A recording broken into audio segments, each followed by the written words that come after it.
Well, welcome to old ass movie reviews. Oh, Nope, that's wrong already. The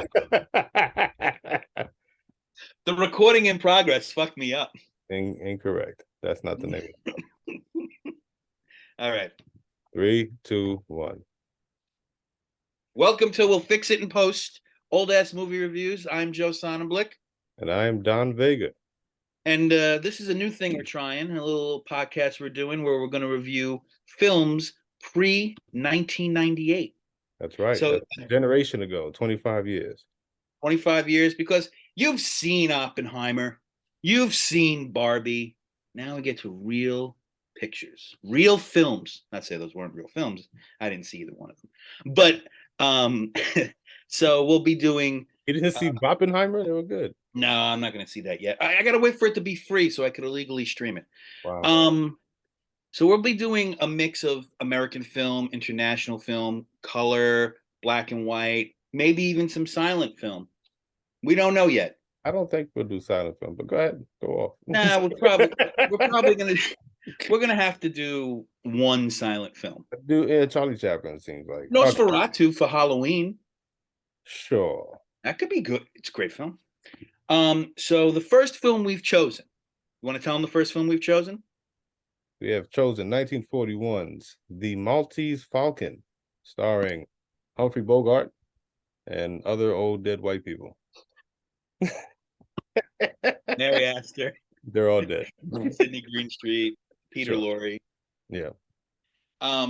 So IMDb, we'll do the IMDb summary and then we'll give you our review of the Maltese Falcon. San Francisco private detective Sam Spade takes on a case that involves him with three eccentric criminals, a gorgeous liar, and their quest for a priceless statuette, with the stakes rising after his partner is murdered in the first 9 seconds in a fucking movie. As he deserved. Did he deserve it? He was a fucking creep. Okay, he wanted to fuck Mary Astor. Here's the deal, right? Yeah, so he got murdered relatively quickly as well. Humphrey Bogart is a private eye, right? He's a private eye in San Francisco. You ever read the book? No. I never read the book either. Cool. Great. So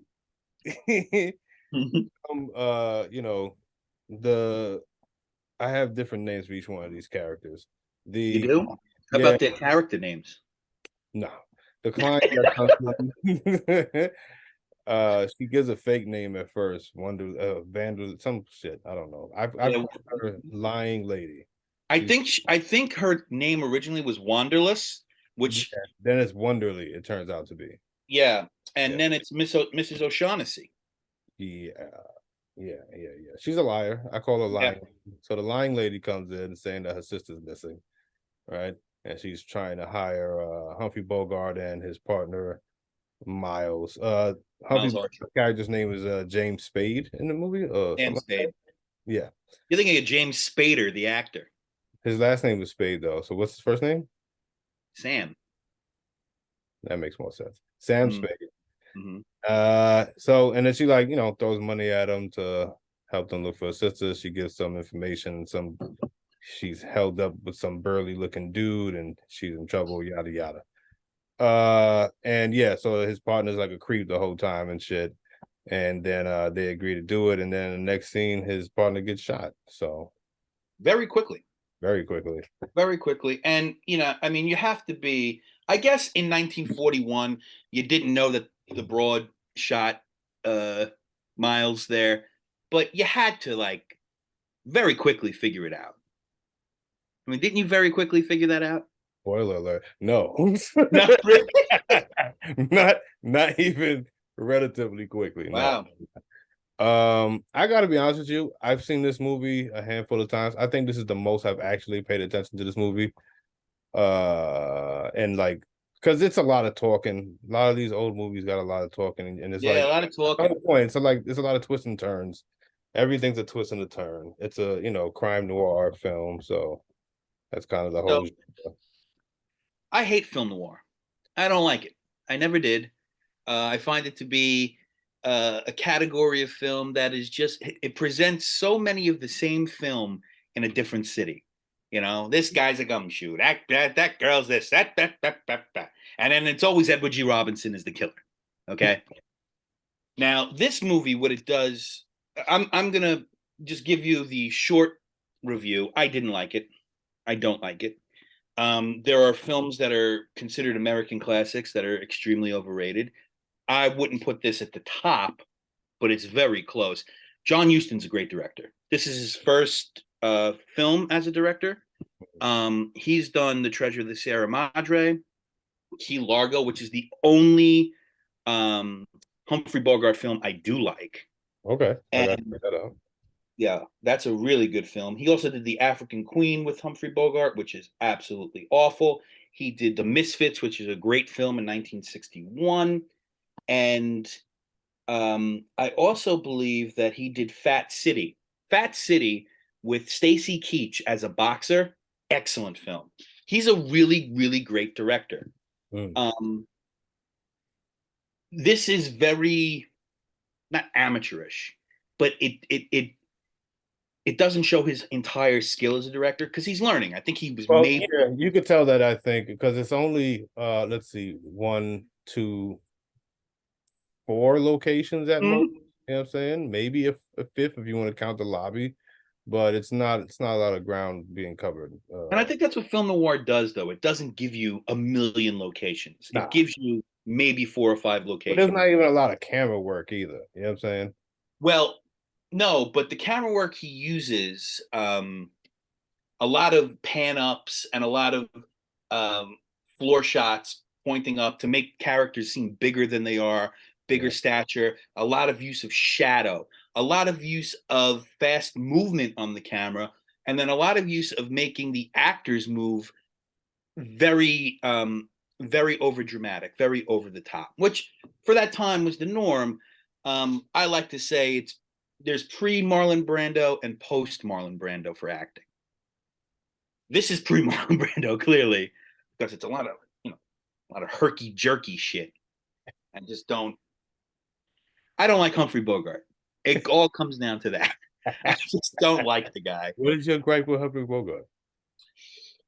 He's boring. And it's just everybody was like, oh, he had this style that he developed and he's been different in all of his other films.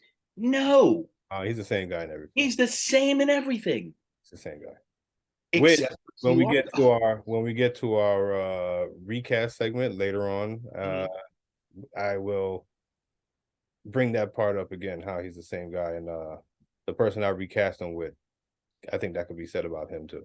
Anyway, yeah, so the partner gets shot, then there's a bunch of whodunits, then the lying lady's friend gets shot.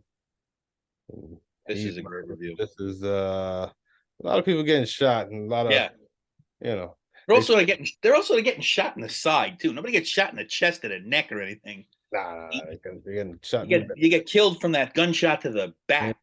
Ass. And then in the next scene, so then all right, so the guy gets Miles gets shot. The detectives come up on Bogart, try to see if he did it or whatever. And he tells him fuck off. And then turns out Humphrey Bogart's fucking Miles's wife. That was different. Nah, that come on. Because he showed a real not indifference to his partner, but he didn't give a shit. He was I don't give a fuck about you, buddy. When he got back to the office, he told the secretary to scrape his name off the windows. Yeah, quick.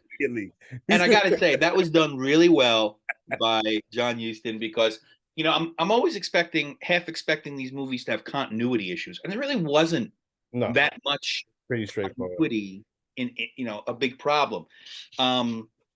What I will say is Peter Lorre as Joel Cairo, mwah, is he good?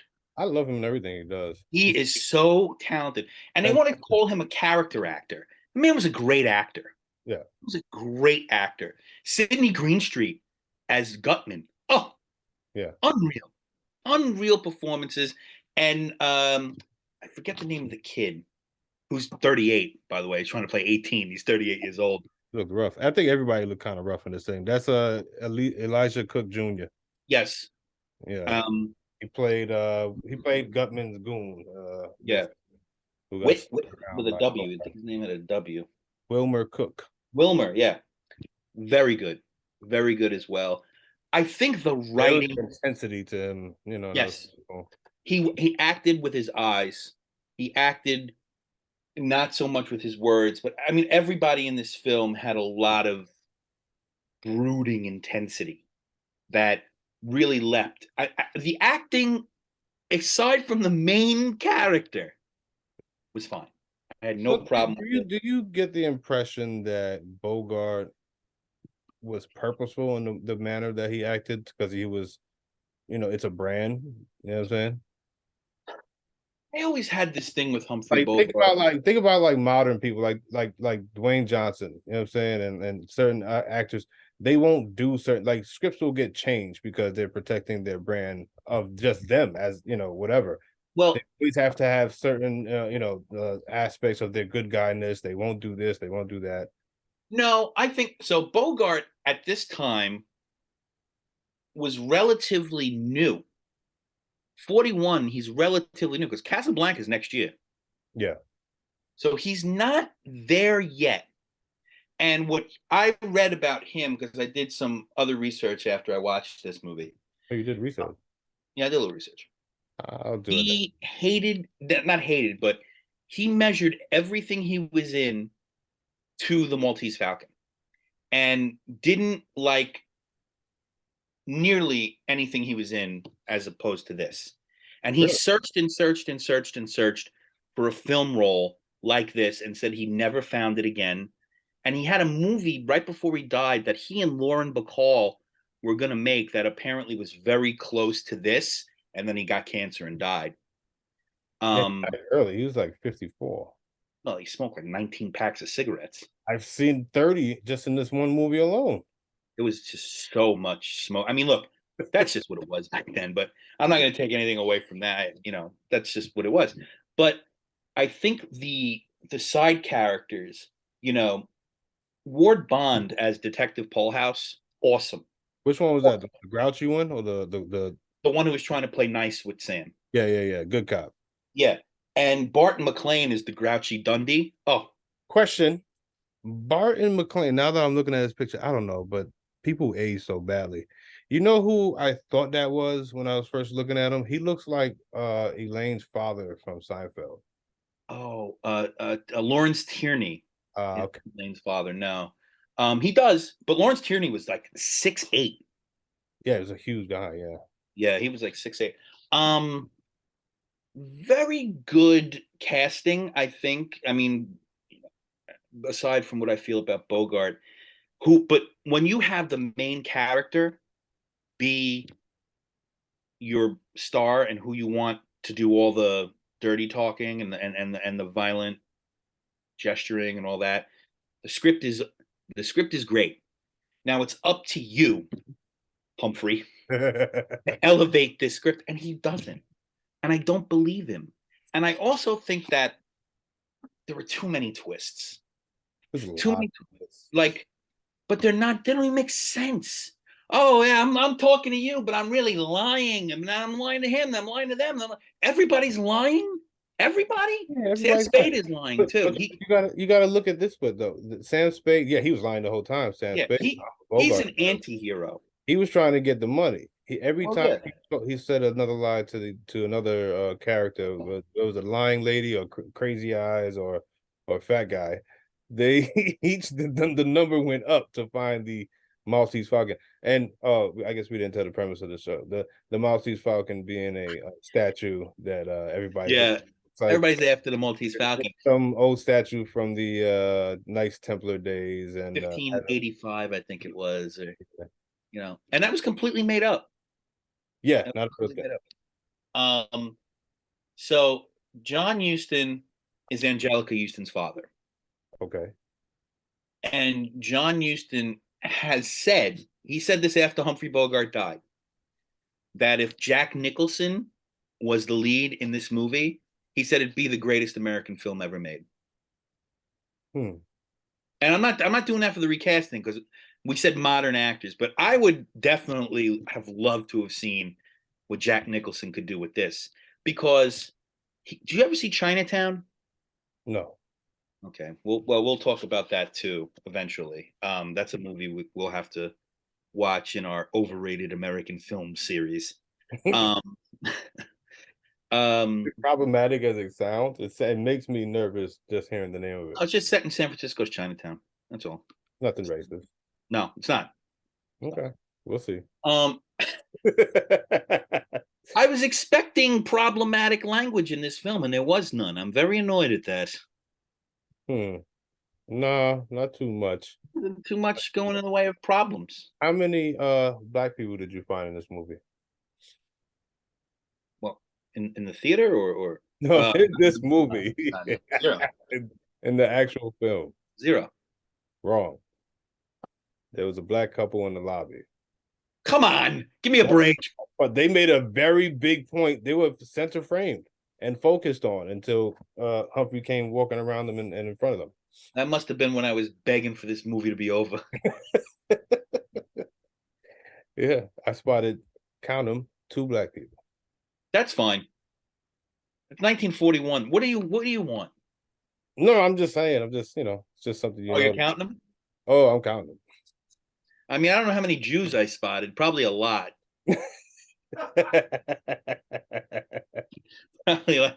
It's probably just a large number in there. Double digits, I imagine. Yeah. So Triple in the production team. well, yeah. John Huston, not Jewish at all. Ustinowitz. Stenowitz. So we'll do a little critic schmitic segment here where I'm going to read just Roger Ebert's idea of the Maltese Falcon. He gave it 4 stars. And I'm just going to read the first 4 sentences. This tells you all you need to know. Among the movies we not only love but treasure, The Maltese Falcon stands out as a great divide. Consider what was true after its release in 1941 and not true before. The movie defined Humphrey Bogart's performance, first film with John Huston, which we said. And it was this was shocking to me. I didn't know that Sidney Greenstreet, who is British, I didn't know this was his first film. Fat guy. I didn't know that this was his first film because he was a prominent theater actor in Britain, like one of the best around at the time. Huh. No shit. Yeah. And it was the beginning of Peter Lorre and Sidney Greenstreet's collaborations together. They made 9 films together. I do in the future want to explore more things that Peter Lorre is in because I've only seen him in side small roles. Did you ever see M?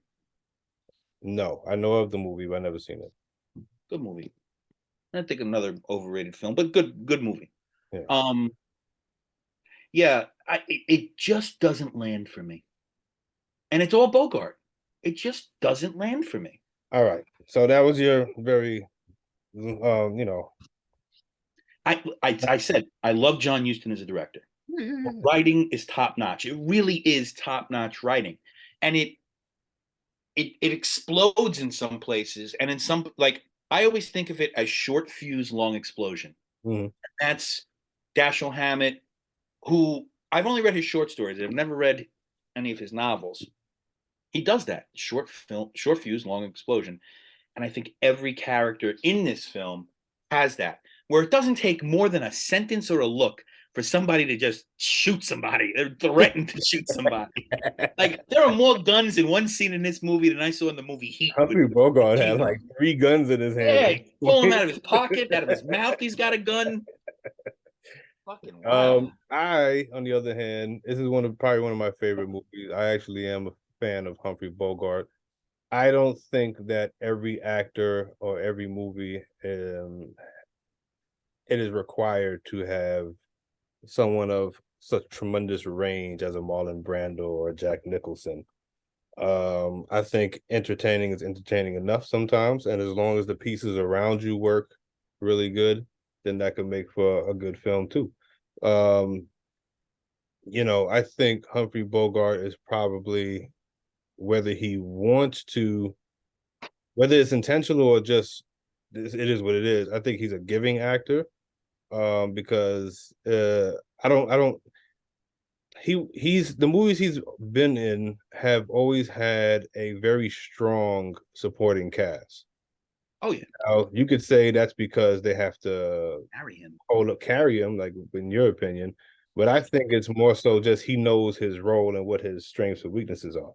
You know what I'm saying? I think he knows how to play the straight man, the slick talker, and the you know, uh-oh. Uh-oh. Oh, sorry. I'm gonna pause this real quick. Hold on. All right, we had to do a little pause because I'm uh sweaty. he's I got so sweaty. it was making people uncomfortable. Um who knows what my point was 5 minutes ago. But Bogart.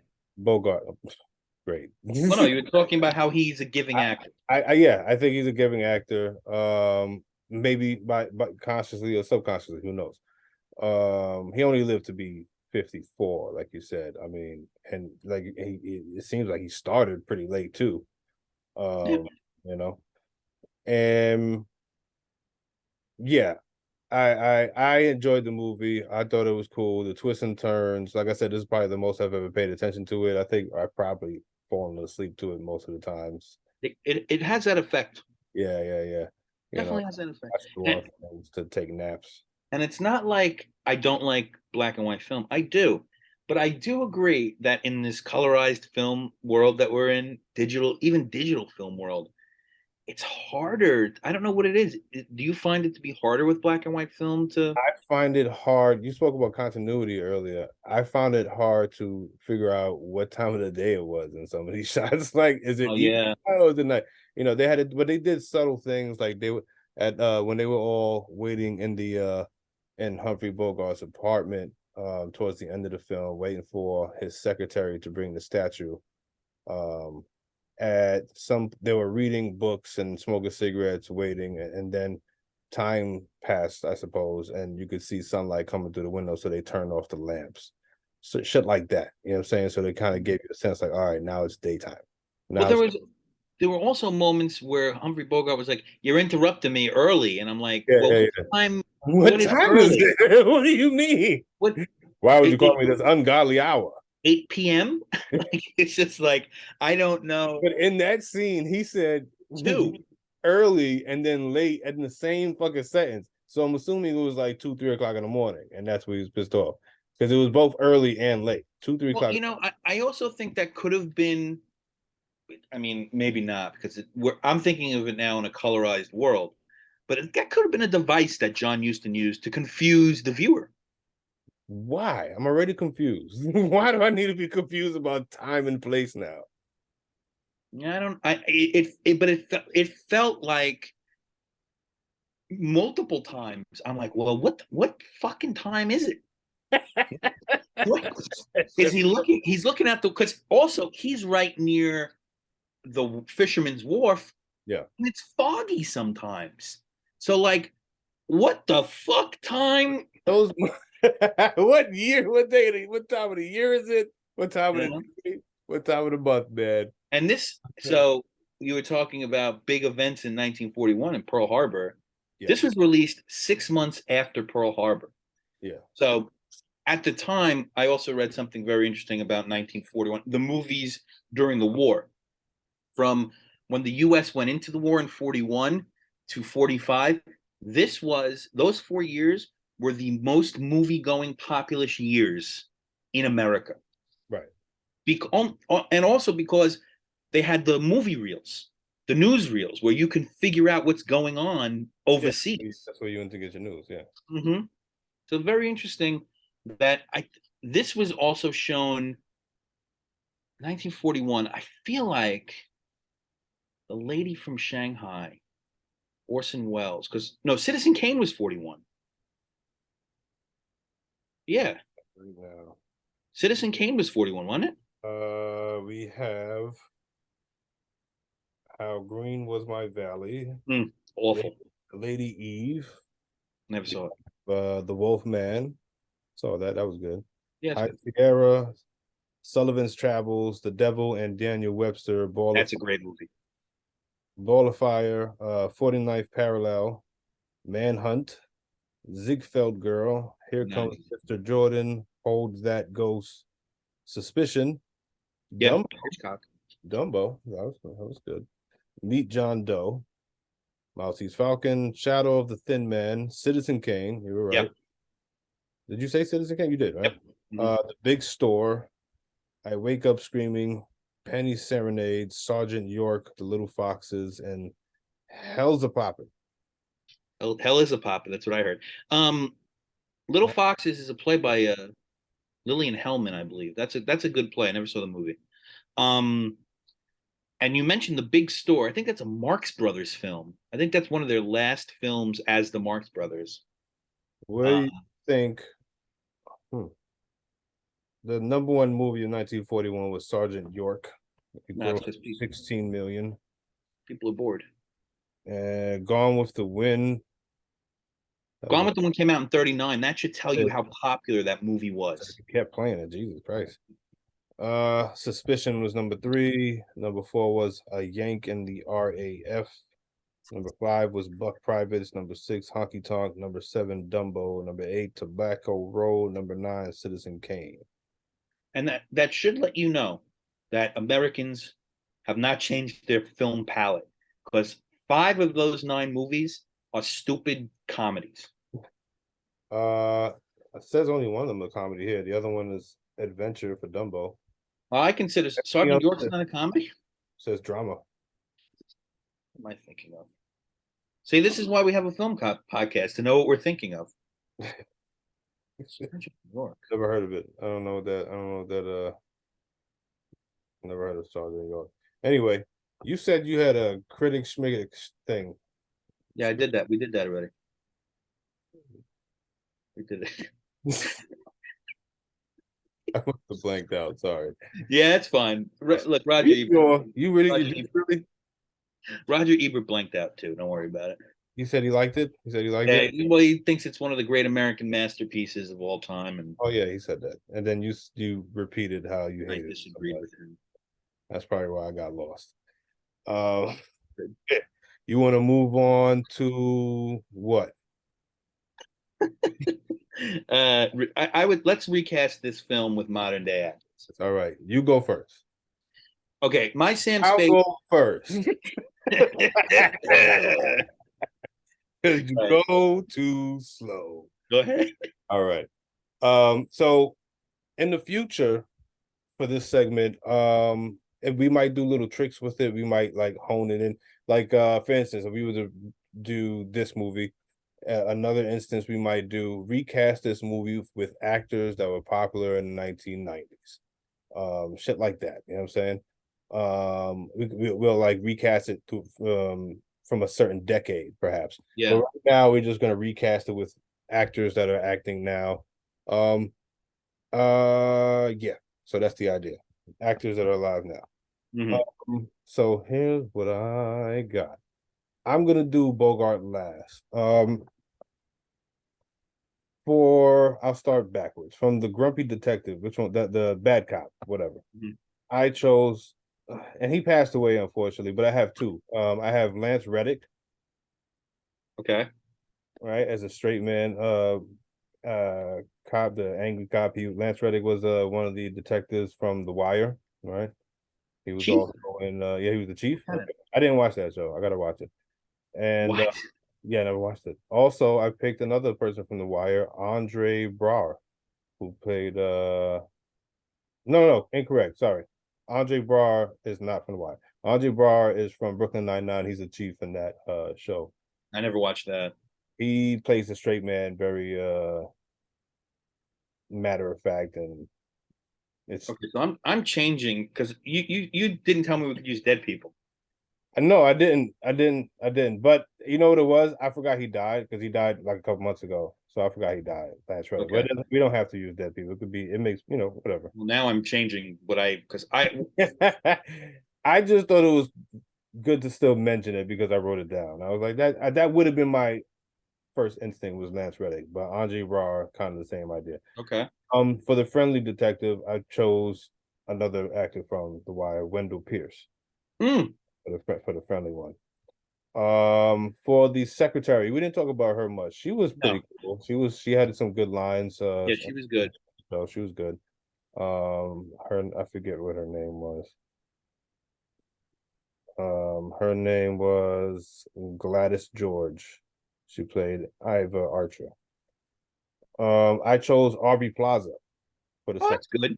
Yeah, yeah. Um, for let's see, for Miles, Oh, the I didn't get that far. the skeevy, creepy, private eye partner of Bogart, I chose Michael Rappaport. Oh, that's very good. Right?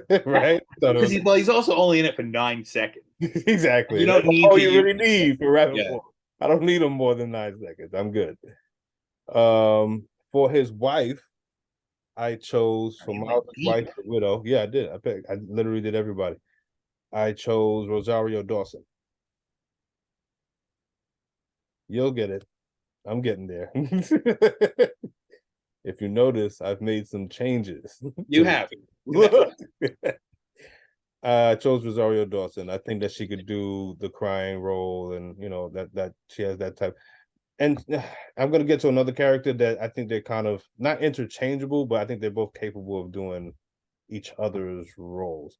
All right. Uh Crooked Hat Guy, or the young bodyguard of Gutman. I chose Casey Affleck for that. I know you're not a fan of Casey Oh Affleck. no, I love Casey Affleck. I just don't Oh, like are him you? for that. He has good facial emotion. That's pretty much what the guy did for the most part. If you Mm, talk about just doing line for line, not changing anything, not updating the script, just literally putting an actor in that place and reading the lines, he had to do a lot of facial emoting. You know what I'm saying? yeah.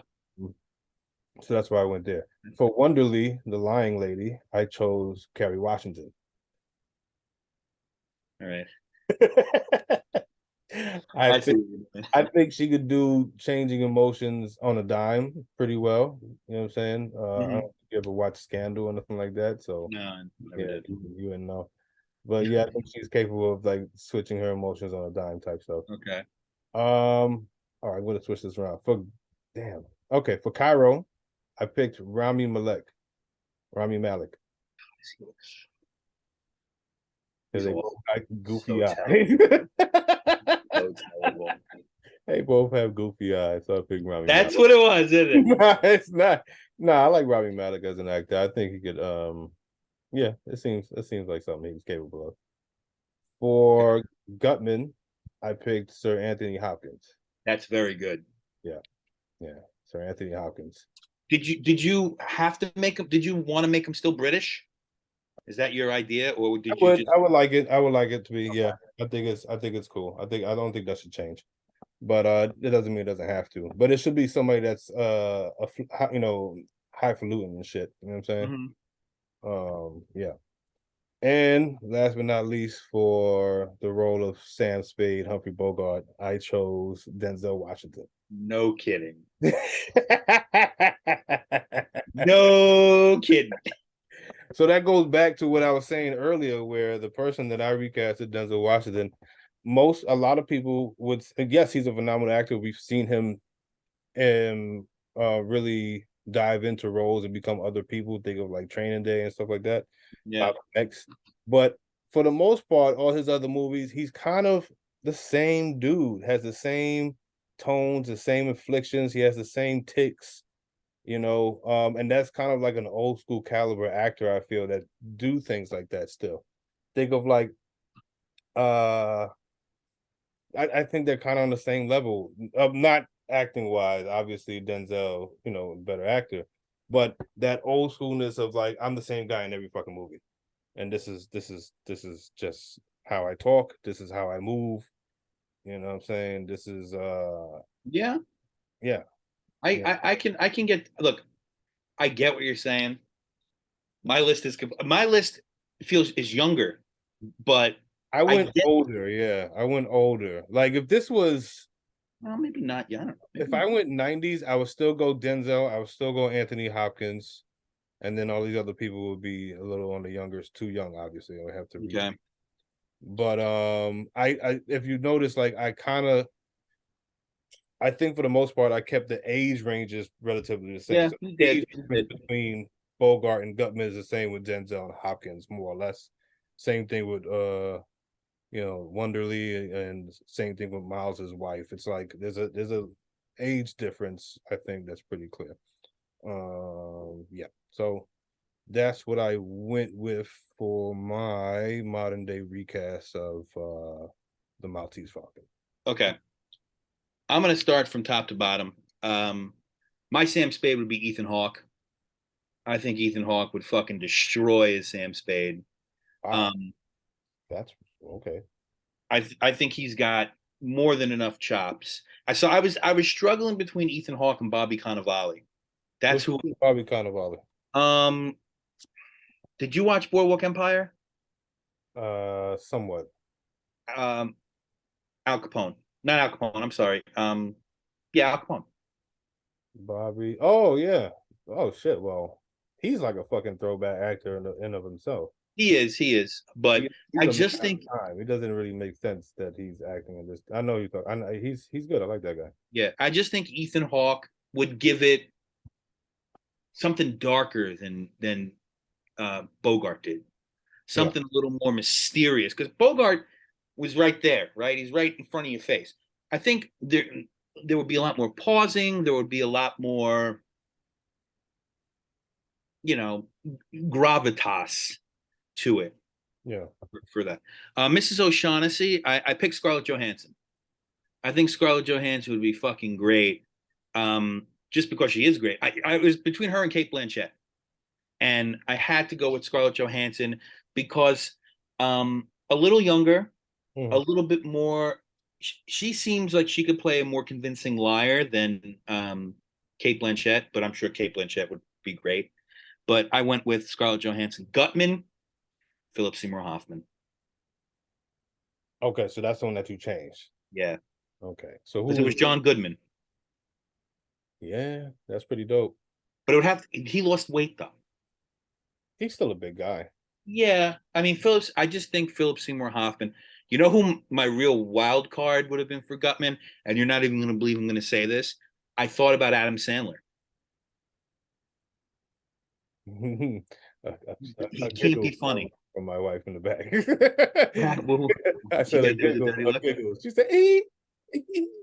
It But it's I can't argue that because I've seen him in serious roles. He can be he really can funny. be. You'd really have to direct him, which is also why we should pick a new director too for this. Joel Cairo. Do you know Barry Keogh? You know this actor Barry Keogh? Did you see the Banshees of Inisherin? I did. Yeah, yeah, yeah. Barry Kid. Keogh. Yeah, yeah, he's good. I know what you're talking Yeah, about. I would like Barry Keogh. Effie. Um, It's Keoghan. There's a rest of his name there. It's not just Barry uh, ah, Keoghan. ah. But yeah, that's a really good pick. Thank you. Effie, I would pick Ashley Olsen. She's a very good actress. Yeah. She did Martha Marcy May Marlene many years ago, and I would definitely pick her. She can really act. Wilmer, I picked Simon Rex.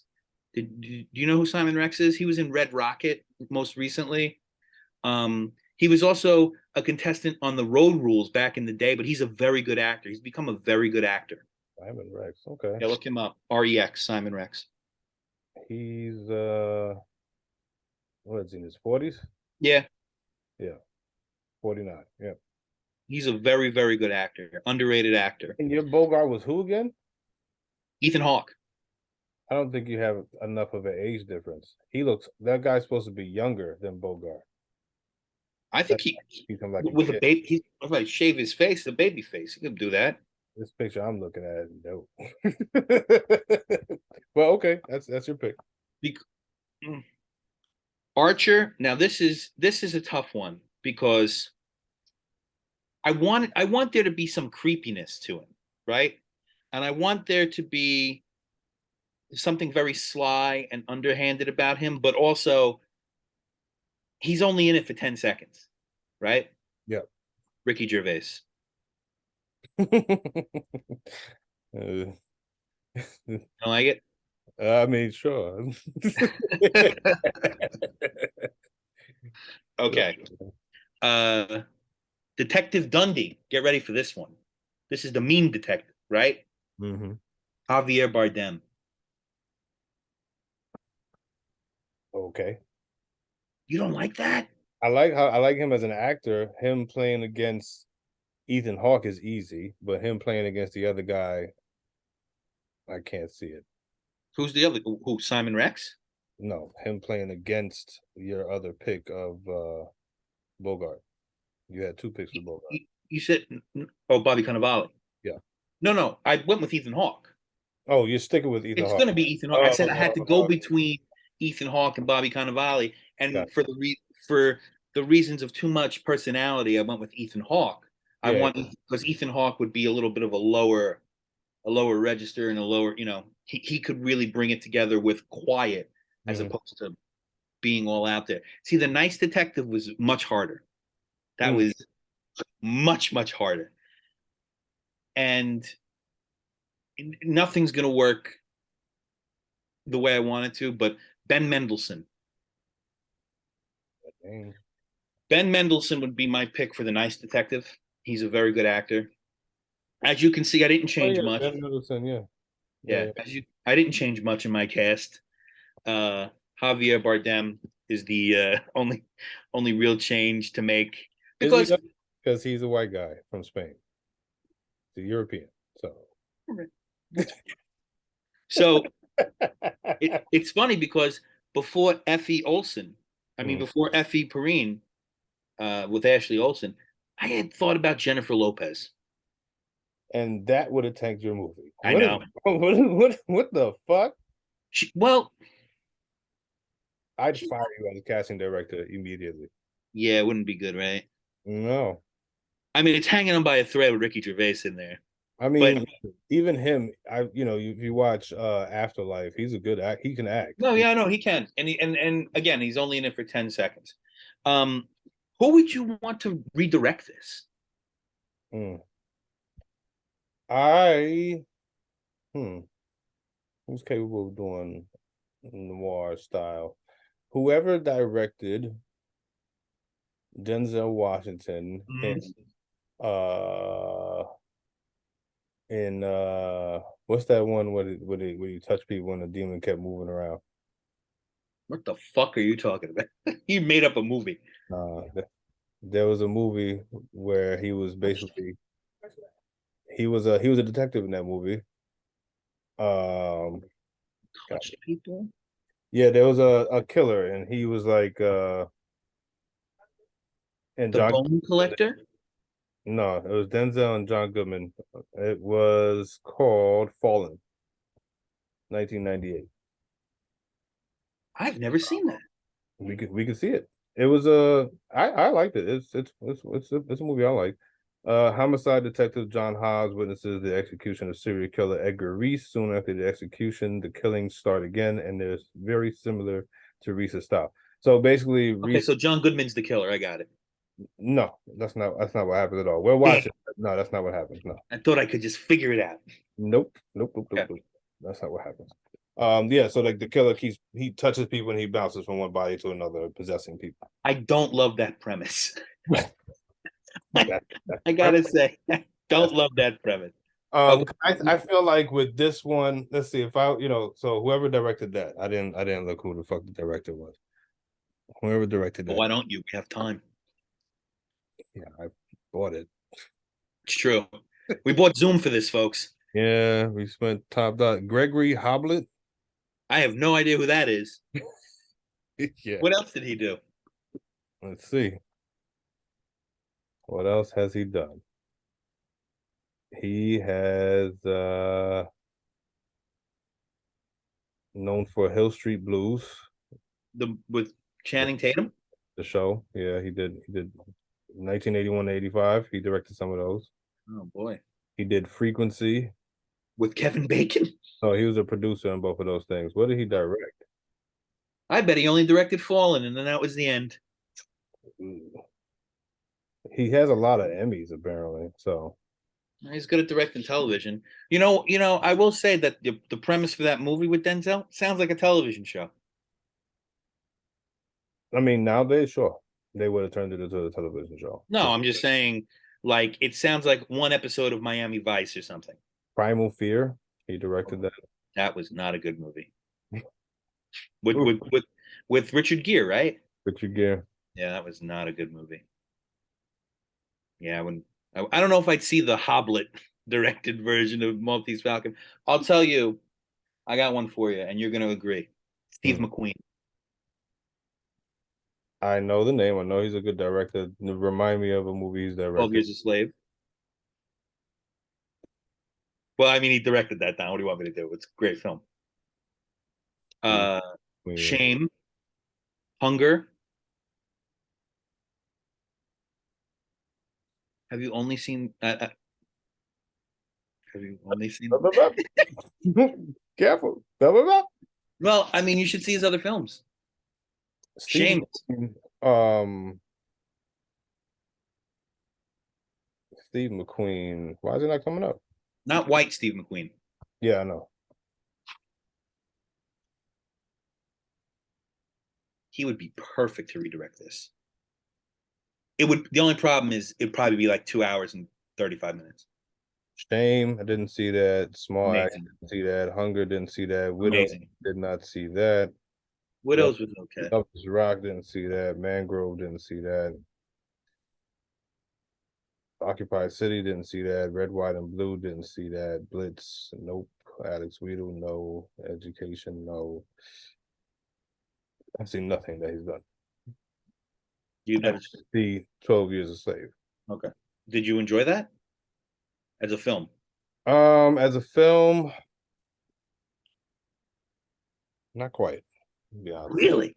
I didn't. It wasn't enjoyable for me. I mean, I will say I had one. Well, we'll talk. We can't even. No, we have to talk about it now because it was made in 2012, I think.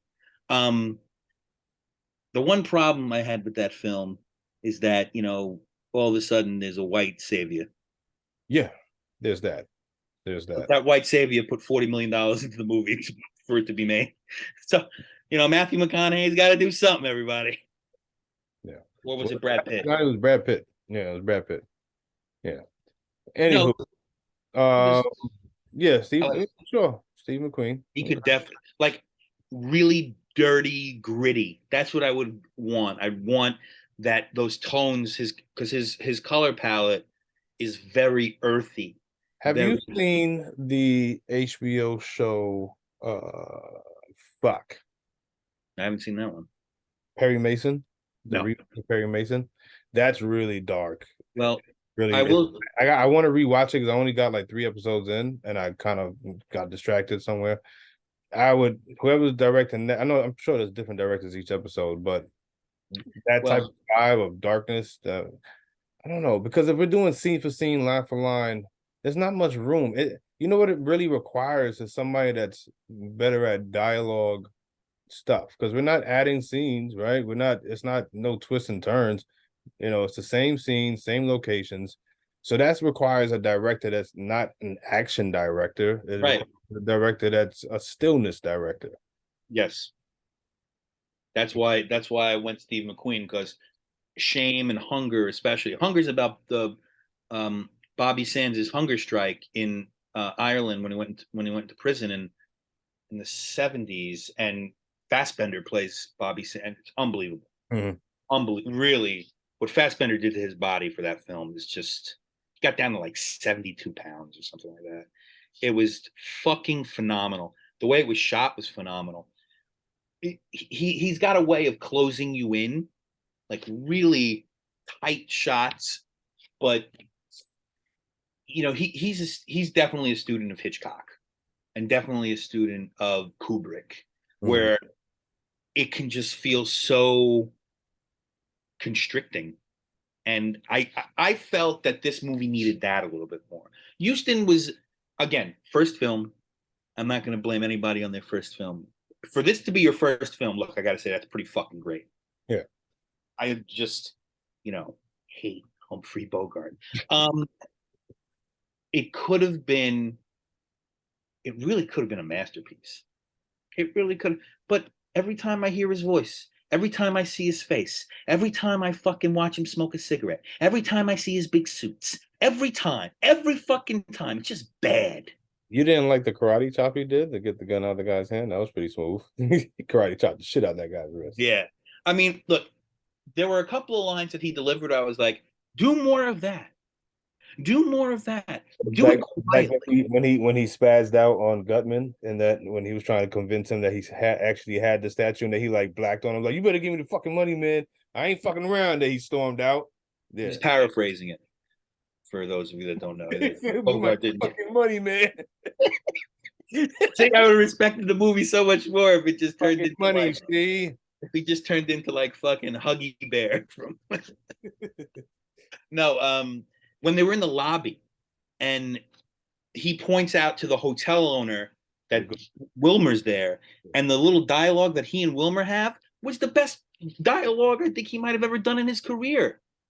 It's it's it's quiet, it's to the point, and if you and you might be right though, because Wilmer, the actor who played Wilmer, really lit that scene up just with his eyes. Yeah. Man, he did not like being embarrassed. He was embarrassed through that whole fucking movie. He was like, I'm gonna fucking kill this guy. Yeah. And then he wakes up and he's the fall guy. Hmm. Spoiler alert, the Maltese Falcon statue is not real. As it turns out. Ooh. I did like the last shot. The last shot was very theatrical. Him waiting for her to get into the elevator, saying he's got to say, door closes, everybody leaves, then he goes down the stairs with the Maltese Falcon. Very theatrical. I did like that quite a bit. Yeah. Reminded me of Death of a Salesman a little bit. But just underwhelmed. Underwhelmed. Well, all right. So what are we gonna do? Like a rating system here? How many out of 5 would you give it? Am I going? Can I give decimals? Sure. I'm giving decimals. Okay. I'm going to give it a 2.4 out of 5. Wow, you went 2.4. Go 2.5. Okay. A 2.4. Got it. I'd go like a 3 or 4. Like, those are different numbers, and I mean different things. So give the people, whoever's going to watch this. I'd go 3.5. But you just said it was a masterpiece. I never said it was a masterpiece. I said it was one of my favorite movies. That doesn't make it a masterpiece. I like a lot of shit. There's some movies garbage, and I enjoy the fuck out of them. I got 3 films behind me here. I got Raging Bull, I've got The Seventh Seal, and I've got Fargo. Those are the ones. We're not going to be doing those. Oh, we can do Fargo. Oh my God, we can do Fargo. We can do those. Why can't we do all of them? What are you talking about? No, we can. No, we can. I said we're not going to be doing those because we have a couple more times. Yeah. Yeah. So that was the inaugural episode. Inaugural episode of We'll Fix It in Post, which we will have to fix some things in post. We'll fix it in post, old ass movie reviews. You want to tell them what the next movie is going to be that we're reviewing? The next movie that we're going to be reviewing is I forgot. Taxi Driver. Taxi Driver. I knew it something because it wasn't the next one. I was thinking of the third one, and that's too bad. Yeah, I was waiting for you to say the third one. I wasn't gonna do it. I wasn't gonna do it. I know. Dead air. Fuck it. Yeah. All right, Taxi Driver. Maybe next week, maybe the week after. We don't know. Probably the week after. Probably the week after. Taxi Driver in 2 weeks. Well, there's not like a timestamp on these things, man. Taxi Driver pretty soon. Like, hopefully, we don't even know who we're gonna release this. We are. We are. When is what I'm saying. We can know. We've been pushed out next week for the fuck we know. I mean, you could edit this in 10 minutes. This is nothing. What is it? 2 guys talking? I think I'm gonna throw this out raw, dog. I think this first episode is gonna be It could be. We could do a raw dog episode. Fuck it. Why not? It'll be raw.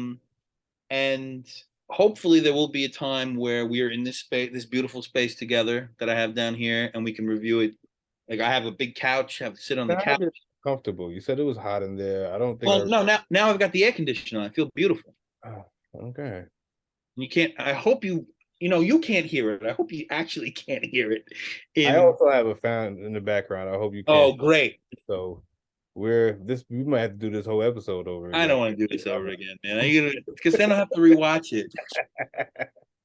I wrote it all down. You ain't got to rewatch it. I'll send you my notes. I have all You the wrote notes on the episode we just did. no, not on the episode, Oh, on the fucking movie that we watched. So, like, for you instance, can't even remember the characters' names. You're calling people fat guy and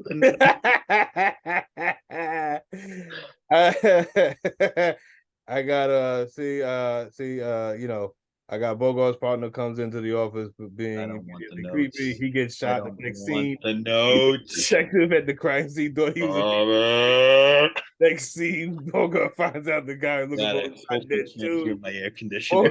Bogart's fucking Miles' wife? Question mark? Exclamation point. Wow, you did this while you were watching. You were like, well, see, I didn't want to do that. I wanted to rely on my memory, and I think I did okay. I wanted to rely on Oh my shit. man.